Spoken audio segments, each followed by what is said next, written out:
डेंगळे पुलावर पुन्हा दुहेरी वाहतूक सुरू व्हावी या मागणीसाठी राष्ट्रवादीचे नगरसेवक बाळासाहेब बोडके यांनी उपोषण सुरू केले आहे। डेंगळे पूल वाहतुकीसाठी एकेरी करण्यात आल्यामुळे या भागातील वाहतूक कोंडी आणि अपघाताच्या प्रमाणात वाढ झाली आहे।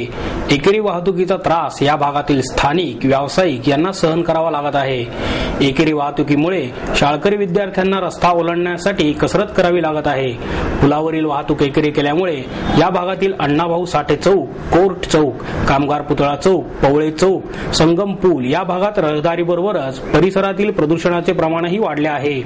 या भागातील वाढत्या समस्यांमुळे डेंगळे पूल वाहतुकीसाठी दुहेरी करण्यात यावा अशी मागणी करत नगरसेवक बाळासाहेब बोडके, पुणे जिल्हा बार असोसिएशनचे अध्यक्ष धनंजय तौर, रोकडोबा देवस्थानचे अध्यक्ष दादा सांडभोर, कसबा ब्लॉकचे उपाध्यक्ष बाळासाहेब खिरीड, अमोल भोकरे, काका शिरोळे आदी कार्यकर्ते आणि पदाधिकारी उपोषणाला बसले आहेत। एकेरी वाहतुकीमुळे जुना तोफखाना कामगार वसाहतीजवळील पूल, काकासाहेब गाडगीळ पुतळा चौक, मॉडर्न काफे चौक या भागातील सर्व रस्त्यांवर वाहतूक जाम होत असून या भागातील रहिवाशांना ये जा करण्यास प्रचंड त्रास होतो। कसबा पेठेतील नागरिकांनी 500 नागरिकांच्या सह्यांचे निवेदन वाहतूक पोलीस आयुक्तांना दिले असल्याचेही बोडके यांनी सांगितले। वाहतूक विभागाने या डेंगळे पुलावर जी दुहेरी वाहतूक बंद करून एकेरी वाहतूक जी चालू केलेली आहे त्यांच्यामुळे या भागातील नागरिकांना खूप त्रास होतो। त्यासाठी आम्ही कसब्यातील लोकांनी शिवानगर गावठाण भाग, राजीव गांधी नगर, कामगार पुतळा तो पण लोकांनी पांढरे साहेबांना निवेदन दिलं होतं। निवेदन देऊनही त्यांनी हा मार्ग एकेरी दुहेरी करण्यासाठी काही प्रयत्न केले नाहीत। तसेच बार असोसिएशनचे अध्यक्ष तौर साहेबांनी पण त्यांना एक पत्र निवेदन दिलं होतं की ही वाहतूक दुहेरी झालीच पाहिजे, पण त्यांनी ते कुठल्याही परिस्थितीत ऐकायला तयार नसल्यामुळे आम्हाला हा उपोषणाचा मार्ग स्वीकारावा लागलेला आहे। आणि इथे 2-3 कार्यकर्ते बेमुदत उपोषणाला बसलेले आहे। जोपर्यंत ही दुहेरी वाहतूक चालू होत नाही तोपर्यंत मी उपोषणाला बसणार आहे। या ठिकाणी डेंगळे पुलावर जी एकेरी वाहतुकीचा निर्णय या वाहतूक शाखेने घेतलेला आहे तो अतिशय चुकीचा आहे।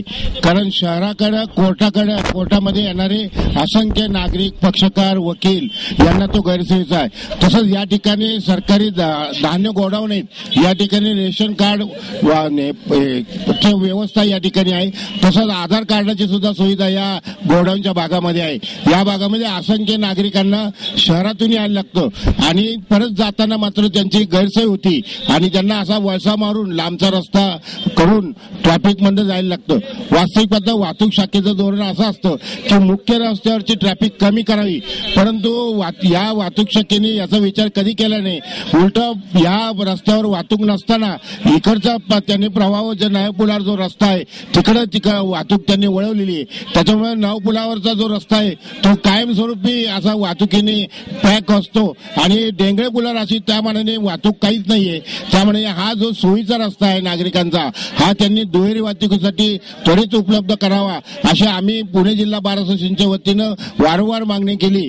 मी स्वतः ते वाहतूक शाखेचे पांढरे साहेब आणि लहाने साहेब यांच्याशी बोललेलो होतो आणि त्यांनी मला सांगितलं होतं की हे प्रायोगिक तत्वावर आम्ही करतोय, याचा आम्ही विचार करू।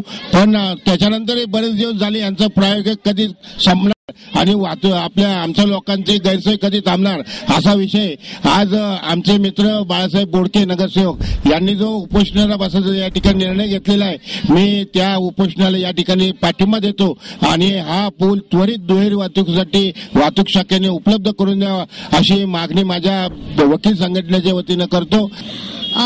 इथं एकेरी वाहतूक झाल्यामुळे आमची शाळा जाणारी लहान लहान मुले त्यांना रस्ता क्रॉस करता येत नाही।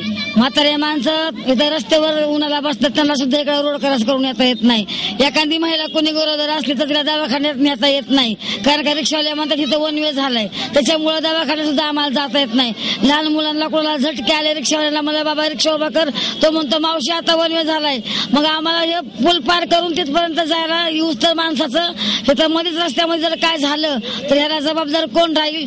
ह्याला जबाबदार हे शासन राहील का कोणतं? हे जे आपले ट्रॅफिक जे कमिशनर आहे तो त्याला जबाबदार राहील. तर त्यांनी तातडीनं हे दुहेरी रस्ता केला पाहिजे. कारण का आमची वस्ती एकदम मोक्याशीर आहे आणि आमच्या या जायला जर दुकानाला जायचं म्हणलं तरी आमच्या महिलांना जायला त्रास होतोय. 2-2 तास उभा राहावं लागतं महिलांना दुकानाला जायला. जेव्हा ती गाडी जात्याल तेव्हा आमच्या महिला दुकानाला जातात, लाईन लागती. मग आमची म्हातारे माणसं असतात, म्हातारे बाय सुद्धा जायची 2-2 तास रखडती. तर हे कुठेतरी बंद झालं पाहिजे, दुहेरी रस्ता चालू झाला पाहिजे. आम्हाला मुलांना शाळेत समजा आईला आला तर ते आईला काळजी लागते की माझा मुलगा आता कसा येईल. कारण का गर्दीमधून लहान मुलांना येता येत नाही. या गेल्याच हप्त्यामध्ये आमच्या त्या मुलाला बहिणीच्या मुलाला झटका आला. तर रिक्षावाल्याला आम्ही हात केला, त्यांनी हात केला की बाबा आता हे मुलाला दवाखान्यात न्यायचं. रिक्षावाला अजिबात नाही आला. असं जर या घटना घडत इथं राहिल्या वस्तीमध्ये तर गोरगरिबांचं कसं होणार. तर ही दुहेरी रस्ता चालू केला पाहिजे, इकडे रस्ता बंद झाला पाहिजे. नाही झाला तर आम्हाला पुढचं आम्ही पाऊल उचलणार.